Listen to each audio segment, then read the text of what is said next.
Glória a Deus. Bem, eu queria ministrar uma palavra, vai ser uma palavra breve hoje, porque nós temos também a ceia do Senhor, mas gostaria que você guardasse essa palavra no seu coração.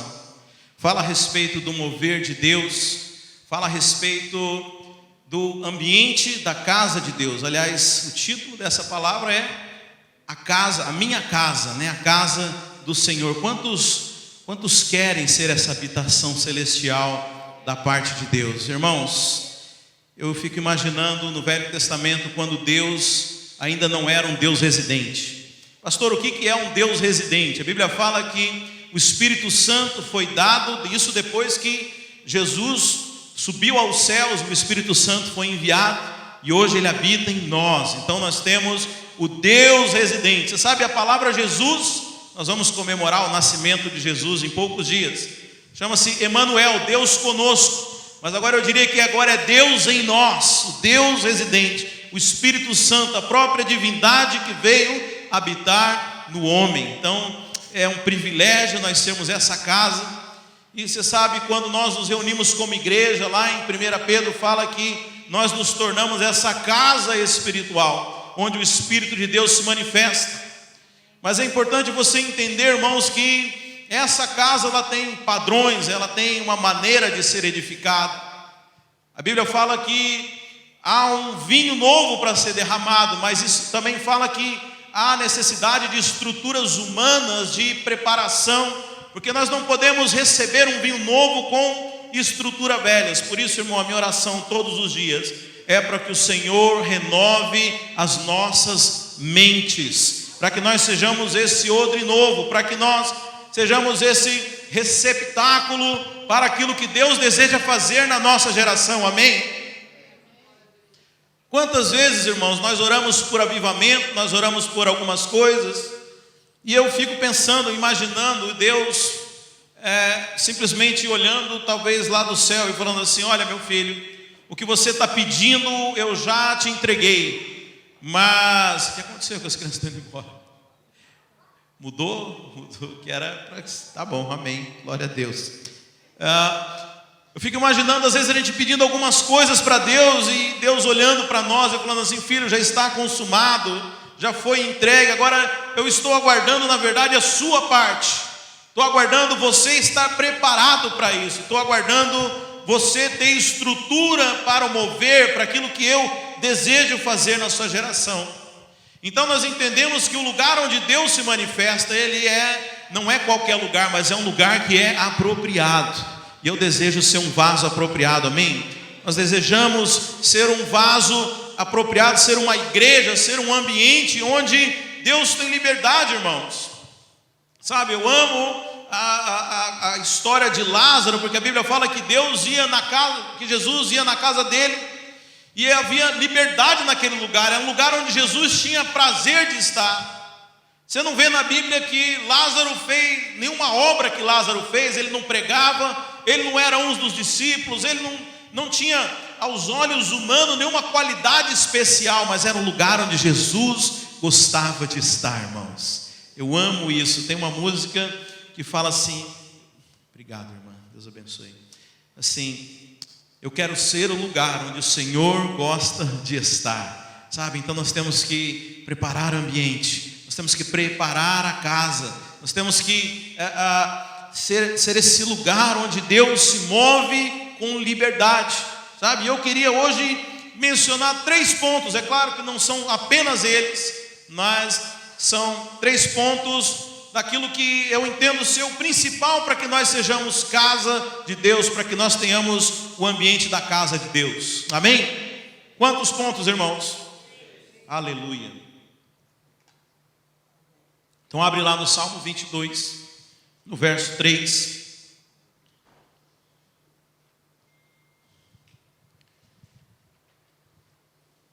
A palavra de Deus fala assim: porém tu és santo, tu que habitas entre os louvores de Israel. Amém? Os irmãos acharam? Porém tu és santo, tu que habitas entre os louvores de Israel. Então primeira coisa do ambiente da casa de Deus é um ambiente de louvor. Amém? O ambiente de louvor é o ambiente da casa de Deus. Você sabe, Davi, ele entendeu isso. Davi, ele instituiu no templo, você sabe, não havia louvor no templo, e ele entendeu essa chave espiritual, e ele começou estabeleceu, eram na verdade funcionários do reino, os levitas, para que louvassem 24 horas a Deus no templo, e havia uma escala, então ininterruptamente no templo havia louvor. E essa chave espiritual que Davi, ele entende que se Deus habita no meio do louvor, eu vou criar um ambiente de louvor para que o Senhor possa habitar aqui no nosso meio. E é interessante que você, quando olha lá em Apocalipse menciona a chave de Davi, aquilo que Davi entendeu, e a percepção espiritual que Davi, esse homem segundo Deus, que entendeu a importância do louvor. Mas eu quero dizer algo para você aqui: o louvor não é apenas uma música. Aliás, você pode cantar sem estar louvando, irmãos. Você pode cantar sem ter louvor nenhum. Louvor é um estilo de vida do adorador, é um estilo de vida do crente. Você louva, aliás, quando a gente estuda sobre música, a gente aprende que há uma diferença entre o louvor e a adoração. A adoração, ela é relacionada diretamente a quem Deus é, e o louvor é relacionado aos feitos de Deus, é relacionado às obras, ao reconhecimento da grandeza de Deus. Então o louvor, muito mais do que uma música, o louvor é uma atitude, é um coração de gratidão a Deus. Deus não habita em lugar de pessoas ingratas. Se você vai lá olhar em Efésios 5, por exemplo, fala assim: não vos embriagueis com vinho, mas enchei-vos do Espírito, falando entre vós, entre salmos, hinos, cânticos espirituais. E aí completa assim no verso 20: dando sempre graças por tudo a nosso Deus e Pai, em nome de nosso Senhor Jesus Cristo. Deixa eu dizer uma coisa: quer ser cheio do Espírito, seja cheio de gratidão. Eu nunca vi alguém que é ingrato cheio do Espírito. É impossível, irmãos. Deus habita no meio dos louvores, no ambiente de gratidão. Um coração grato é um coração que louva ao Senhor. Ah, pastor, mas eu não tenho muitos motivos. Você tem todos os motivos, meus irmãos. É só você lembrar para onde que você ia e para onde você vai agora. Vou falar, por pior que seja a sua vida aqui, nada se compara à eternidade no inferno, que era o que você e eu merecíamos. Então deixa eu dizer, nós estamos no lucro, irmãos. Nós estamos no lucro. Tem umas pessoas com quem eu converso, às vezes eu ligo: e aí, irmão, tudo bem? Falo assim: melhor do que mereço. Eu gosto disso, irmão. Melhor do que mereço, pastor. Que bom, porque eu estava condenado ao inferno e agora eu vou para o céu. Não tem nada melhor do que isso, irmãos. Por pior que nós estejamos passando por circunstâncias. Aliás, o apóstolo Paulo era alguém que tinha essa perspectiva, e ele falava assim: a nossa leve e momentânea tribulação não se compara à glória futura, à glória vindoura. Deixa eu dizer, tudo é uma questão de perspectiva. Quanto mais você for alguém celestial, quanto mais você for conectado com as coisas do céu, mais grato você vai ser. Porque deixa eu dizer, você já é vitorioso. Deus já estabeleceu um plano da sua vida. Eu não sei como vai ser aqui na terra, mas o futuro é glória, irmãos. Sabe, nós temos que ter gratidão pelas coisas. O ambiente da casa de Deus, esse ambiente de pessoas gratas, é um coração sempre grato, é um coração que entende que sempre recebeu mais do que aquilo que merecia. Afinal de contas, o que é ingratidão, irmãos? É você achar que você merecia mais do que você tem. É ou não é? Eu vim aqui nessa igreja, ninguém me cumprimentou. Eu estava fazendo tal coisa, olha aí, olha só isso que me deram. Deus é muito injusto comigo. No fim das contas, toda ingratidão, ela é direcionada a Deus, irmãos. Porque no fim das contas, Deus que foi injusto com o ingrato, Deus que não deu o que ele merecia, Deus que permitiu ele passar por aquilo na vida dele, Deus que deixou de fazer alguma coisa. Então o ingrato, ele é aquele que acha que sempre alguém está devendo alguma coisa para ele. Até Deus, acredite em mim. Tem gente que fica bravo com Deus. Você está doido, irmão? Esse é o coração ingrato. Qual que é o problema da ingratidão? Ela se torna maledicência. Porque o ingrato, ele não consegue guardar a ingratidão, ele começa a falar. A Bíblia fala, crie, por isso falei. Deixa eu dizer, o ingrato também fala, e aquilo se torna maledicência, e aquela maledicência vai se tornar rebelião, irmãos, porque ele sempre acha que não fizeram o suficiente, que não está de acordo com o que ele queria, que deveria ser de outro jeito. Em outras palavras, ele nunca está satisfeito com o que tem. Mas nós temos um coração grato, irmãos. Olha, eu não sei o que você está vivendo, mas eu tenho certeza que você pode parar e pensar, muito obrigado, eu tenho mais do que mereço. Sabe, não importa o que você tem. Sabe, eu estou passando por uma fase maravilhosa com meu filho de 5 anos, porque criança americana não sei quem teve oportunidade de olhar a infância no Brasil, olhar aqui nos Estados Unidos é bem diferente, né? A criança aqui é meio cheio de coisas, né? E às vezes o nosso filho, a gente dá alguma coisa para ele, você vê que ele não dá muita importância. Filho, seja grato, você já parou? Ele não sabe, né? Quantas pessoas não têm acesso, não têm a oportunidade, irmãos? Quantas pessoas no dia de hoje, no domingo, estão reunidas debaixo de uma árvore, num calor de 40 graus, porque não tem um prédio com ar-condicionado, não tem uma poltrona gostosa, não tem um microfone para falar. Irmão, se a gente parar para pensar tudo o que acontece à nossa volta, não tem como você não ser grato. Aliás, esses dias agora foi o Thanksgiving, né? E alguns anos atrás, uma igreja americana fez um vídeo, não sei quem dos irmãos chegou de assistir, mas mostrando o quanto as coisas que a gente passa a não perceber, de tão automáticas que são na sua vida. Aí o cara, ele acorda, ele se dá conta, eu estou vivo, né? Aí o cara já pula da cama, todo feliz, ele corre no banheiro, ele abre a torneira, ele tem água encanada. Aliás, está tudo com aquele lacinho de presente. Quem viu esse vídeo? Ninguém. Devia ver. Ele abre a torneira, tipo assim, uau, eu tenho água encanada, eu tenho água quente. E aí ele vai, pega esse... Tudo é motivo de gratidão, irmãos. Sabe, você quer viver cheio de Deus, viva uma vida grata. Você quer viver bem, quer ter bons amigos, seja grato. Você sabe, ingrato só acha ingrato, já viu? Vira aquela coisa, um lambendo a ferida do outro. O cara que reclama parece que tem um imã para gente negativa. Experimenta ser positivo, irmão. Você vai viver melhor. Quantos motivos você tem para agradecer ao Senhor? A Bíblia fala assim, traz as memórias das bênçãos, as coisas boas, irmãos. Nós devemos o tempo inteiro estar lembrando disso, porque esse é o coração, esse é o lugar onde Deus habita. A igreja onde há o louvor, onde há gratidão, esse ambiente de louvor a Deus é o que agrada a Ele. Amém, queridos? Mas segunda coisa que existe no ambiente da casa de Deus, vamos ler em João capítulo 1, no verso 17.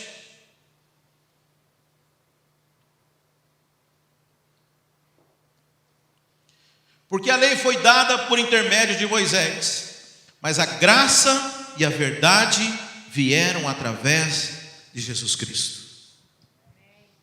A lei foi dada por Moisés, mas a graça e a verdade vieram através de Jesus Cristo. Deixa eu dizer, a graça é uma pessoa e se chama Jesus Cristo.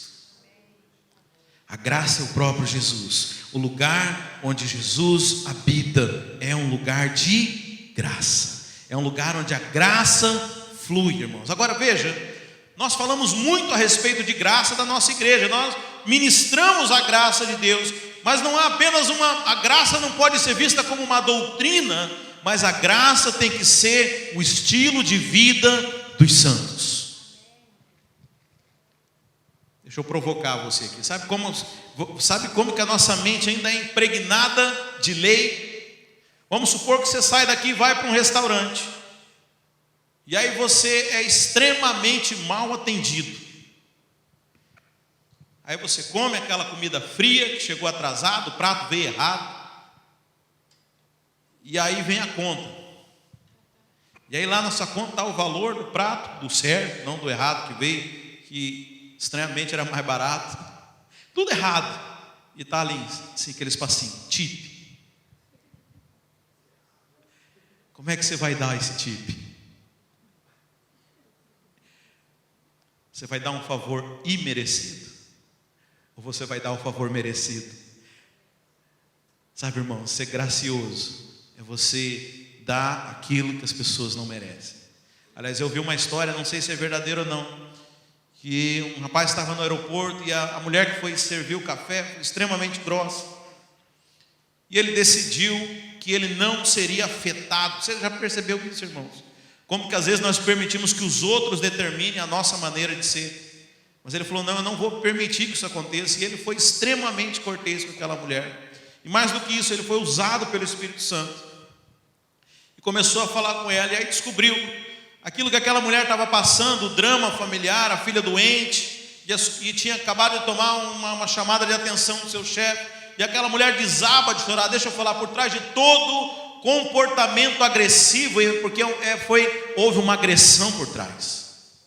Toda pessoa que reage agressivamente, toda pessoa que é cheia de feridas, e quando você toca, a reação dela é te atacar de volta. Mas deixa eu dizer, nós somos o povo curado, irmãos. Nós não podemos ter ferida. Aliás, mais do que isso, nós somos o povo chamados para liberar a cura na vida dos outros. Se você agir como um ferido, você não tem como curar. Só aquele que foi curado pode curar os outros. Sabe, nós temos que andar com graça. Nós somos a igreja do Senhor, temos que lidar com graça. E como o apóstolo Paulo fala, transmita a graça às pessoas. Voltando à história do tip. Essa pessoa que te atendeu mal, se você der um tip extraordinário, é o que vai tocar essa vida. As pessoas estão acostumadas com a lei, irmãos. As pessoas estão acostumadas com a meritocracia. É comum no mundo, se espera que elas retribuam pelo seu desempenho. Agora deixa eu dizer, a graça é aquilo que choca o mundo. A graça é aquilo que as pessoas não entendem. Você sabe, toda religião, ela é baseada num sistema legalista. Como que é a religião, irmãos? Você faz tudo certinho e você vai para o céu. Ou você vai reencarnar como uma pessoa melhor. Ou Allah vai deixar você entrar no paraíso com 15 virgens. Ou alguma coisa de boa vai te acontecer. Esse é o princípio de toda religião, irmãos. Mas qual que é a graça, irmãos? O Deus que abençoa aquele que não merece. Porque Ele é bom, não porque você é bom. Sabe, isso choca as pessoas. A Bíblia fala que a cruz de Cristo, ela é loucura, ela é escândalo para judeu, e ela é loucura para o mundo. As pessoas não conseguem entender como que Deus pode abençoar você. Sabe, Deus me abençoou, e quer saber mais? Ele pode te abençoar do jeito que você é. O ambiente que Deus habita é um ambiente cheio de graça. Deixa eu dizer, a igreja que vai conquistar o mundo é a igreja que vai conseguir demonstrar a graça que o Senhor Jesus demonstrou enquanto Ele andava por essa terra aqui. Porque hoje nós somos o corpo de Cristo. Hoje nós somos a expressão de Cristo. Deixa eu dizer, não tem plano B, irmãos. É conosco ou não é conosco. Nós somos a única pedra, somos a única madeira, a única pedra de salvação para esse mundo aqui. É a igreja do Senhor. Não tem plano B para salvar a humanidade, irmãos. Mas nós precisamos mostrar a graça. O ambiente que Deus vive é um ambiente cheio de graça. Deixa eu dizer, tratando os irmãos com graça, irmãos. Sabe qual que é o inimigo da graça? É a crítica. O olhar crítico, ele é aquele que sempre encontra defeito. É o olhar que está sempre cobrando, é o olhar que está sempre buscando. Não, mas devia ser assim, o pastor fala muito alto, aí o outro fala, o pastor fala muito baixo. A luz é muito acesa, a luz é muito apagada, o prédio é branco, o outro é preto. Deixa eu falar, irmãos, viva na graça. Nós somos chamados para viver graciosamente uns com os outros. Aliás, na semana passada eu falei, o grande mistério da igreja é isso, é Deus trabalhando a nossa justiça própria, Deus ensinando graça na nossa convivência em perfeição mútua. Esse é o ambiente de Deus. Jesus é a própria graça. Nós temos que expressá-lo na sua plenitude. Graça nos relacionamentos. Sabe, irmão, abre mão, desiste da crítica. desiste de reclamar, desiste da fofoca, esquece a maledicência, para com isso. Nós fomos regenerados, nós temos a mente de Cristo, então nós temos que viver a graça, não apenas como doutrina, mas como prática de vida. É difícil, não é fácil não, irmãos. Mas por último, Mateus 21:13, Jesus fala assim: repreendeu-lhes, está escrito, a minha casa será chamada casa de oração. Deixa eu dizer, o ambiente da casa de Deus é um ambiente de santidade. É um ambiente de santidade. Irmãos, não trate de maneira natural aquilo que é espiritual.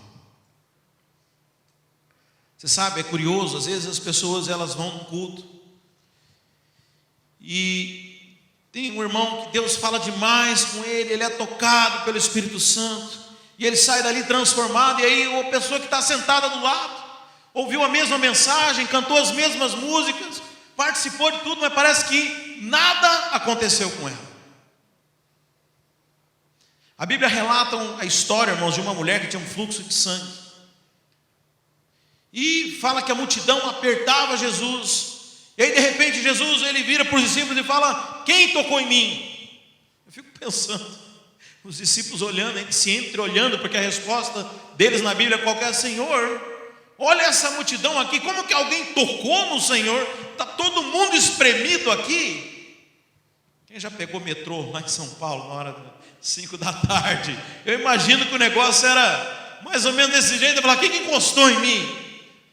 Não, mas de mim saiu o poder, das minhas vestes saiu o poder. Deixa eu dizer, o que tirou o poder de Jesus foi o toque daquela mulher. Muitos tocaram, mas ela tocou diferente. Sabe, cuida da maneira como você toca nas coisas de Deus. Sabe, talvez se você não tem recebido, não tem experimentado de uma medida maior, talvez seja a sua maneira como você tem lidado com as coisas de Deus. Sabe, a maioria das pessoas fala: essa igreja não tem mais unção, o pastor não sei o quê. Irmãos, não importa, é você. O compromisso de Deus é com você. Casa de Deus tem um ambiente de santidade. Sabe, irmão, santidade significa separação. Isso aqui é dele. É um ambiente. Você sabe como é que você vem para o culto domingo? Você vem com a cabeça cheia de coisas, sabe? Tem irmão que não aguenta nem ficar no culto sem olhar no Facebook, sabe? Lida com as coisas de Deus como se fosse uma coisa a mais. Irmãos, cuidado com aquilo que é santo. Claro que nos dias de hoje, na dispensação da graça, não vai cair um raio, não vai fulminar nada de você, mas sabe o que pode acontecer com você? Morte espiritual. Tem gente morrendo espiritualmente, vai perdendo sensibilidade, irmãos. Você sabe, no Velho Testamento, o que é usado para simbolizar o pecado é a lepra, e uma das características da lepra é porque você vai perdendo a sensibilidade dos membros. Da mesma forma, o pecado, as coisas do mundo vão tirando a sensibilidade espiritual, você vai deixando de perceber a presença, o toque de Deus. E aliás, até vira doutrina, porque tem pessoas que acreditam que o Espírito Santo se retira da pessoa, mas não é. A Bíblia fala, quando fala assim: não apagueis o Espírito, não é que o Espírito Santo te deixou, não é que Deus te deixou, mas você deixou de perceber a presença dele. Você começou a tocar as coisas santas de forma natural, você deixou de entender as coisas do mundo espiritual. E o ambiente da casa de Deus é o ambiente de santidade, irmãos. Sabe, você quer ver sinais e milagres na sua casa, na sua vida, no seu trabalho? Começa a tratar com reverência, com respeito, com temor às coisas de Deus. Sabe, a gente tem vivido algo nesses tempos, nessa dispensação, que é maravilhoso, é um mover de intimidade da igreja com o Senhor, mas nunca confunda intimidade com irreverência. Nunca acha que você ficou tão amiguinho de Deus que você pode chegar, dar um high five e tá ok, vem aqui, Deus me abençoa desse jeito. Não, continua cuidando das coisas de Deus, com reverência. Intimidade não tem nada a ver com isso. Sabe, as coisas de Deus são santas. Aquilo que Deus estabeleceu, a sua igreja, o seu irmão é santo. Sabe, não fique indiferente. Sabe, o oposto da santidade é esse ambiente de indiferença espiritual. Sabe, como nós lemos lá em Efésios 5, a Bíblia fala que nós nos enchemos do Espírito, falando entre nós, cânticos espirituais, salmos. Sabe, nós precisamos se submergir nesse ambiente de santidade.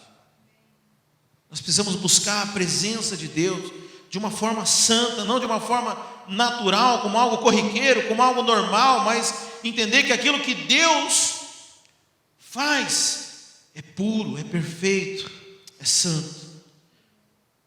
Sabe, então esses três elementos, irmãos: ambiente de louvor, ambiente de graça e ambiente de santidade.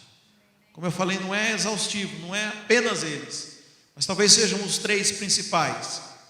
O ambiente da casa de Deus. E a casa de Deus, irmãos, não é esse prédio aqui, é todo lugar onde 2 ou 3 se reúnem em nome do Senhor. É lá na sua célula, é lá no seu trabalho, é lá na sua casa com a sua família. Sabe, essa é a habitação de Deus. E aqui também, por que não, irmãos? Sabe, alimente esse ambiente onde o Senhor tem prazer de estar. Você sabe, Jesus falou: já nunca te deixarei. Mas existem ambientes onde Ele escolhe para se manifestar, lugares onde Ele tem prazer de estar e de manifestar. Sabe, a minha oração é que nós sejamos esse lugar, essa casa favorita, esse ambiente de amor, cheio da presença de Deus, onde as pessoas olhem para você e falam: olha, eu não sei o que é, mas eu gosto de estar perto de você. Você não sabe de nada, inocente. É o Espírito Santo.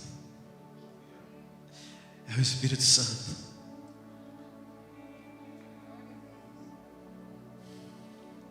Sabe, esse é o privilégio dos filhos, irmãos. Esse é o privilégio. E quantas vezes a gente desperdiça isso? Quantas vezes a gente não dá valor a isso, sabe? A gente corre um risco de automatizar todas as coisas, né?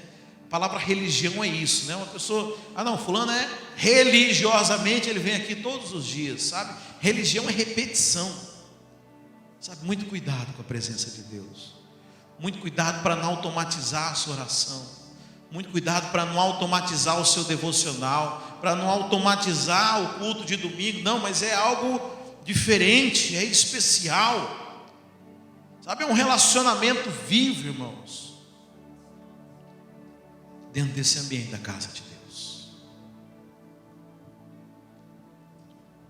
Sabe, eu queria te convidar a ficar de pé, para que a gente pudesse orar sobre isso.